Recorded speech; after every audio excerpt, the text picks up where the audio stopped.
Hi, welcome back to Backyard Science. My name is Liz, and today we are going to look at ethnobotany. So, ethnobotany is the study of the relationship between humans and plants. So, to kind of get us started, I want you to think about maybe how today you've already interacted with plants and in what way, or with materials or objects that have been derived from plants. So for me, I eat a lot of plant-based food. So for my breakfast, I actually had some plant-based sausage patties. I also live in a house that's made out of wood.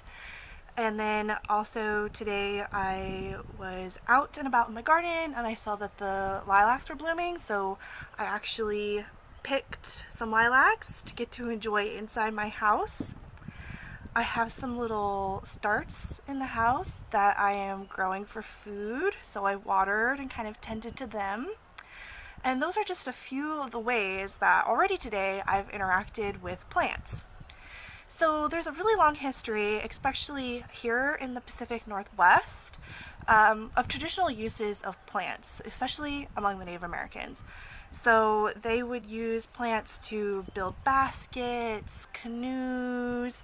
They would use plants for medicine to help with like stomach upsets, or if they were bleeding, or any kinds of ailments that they had come across, they were using plants to help treat those issues.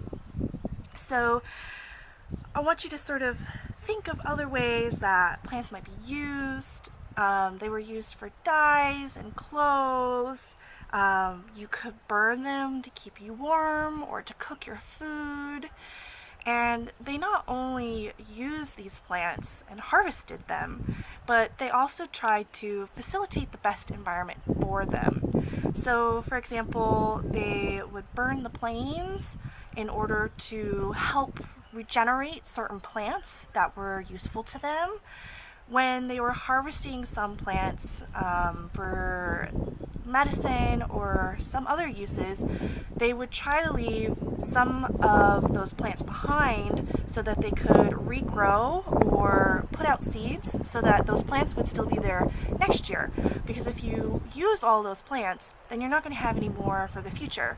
So they were very smart about how they managed their natural world in order to get the most use out of the plants around them. So I'm in my backyard and I'm on the hunt for plants that have traditionally been very useful and would currently still be useful to you in supporting you in your daily life. So this is a service berry. It does produce an edible berry that looks similar to a blueberry, but it is actually in the rose family. Please, please, please, please, please, please, please do not eat anything that you find out and about in nature. Don't eat any berries that you might see on a plant because there are some things that grow here that can make you very sick. So please, please do not eat anything. So what other plants though, other than edible type plants, would have been useful? So I'm looking around trying to see if I can find any plants that might have had medicinal uses or maybe would have created some useful materials. I'm not seeing, unfortunately, any Oregon grape, but that plant actually does produce a really useful yellow dye that was used to dye clothing. Let's see. So I actually do kind of see in the background here that there is a western red cedar, and cedar trees actually were really useful. This one's obviously too small, but they would be used to make canoes or for basket making and had a lot of really good uses. And what else might be out here? I don't believe I have any Pacific yew, but that's also a plant that has medicinal uses, so that's something that would have been really useful. But as you can see, there's just so many plants out here, and you can kind of start to imagine some of the relationships between plants and people and how these plants would have been very useful to people both past and present. So for this week's activity, I actually created a crossword puzzle.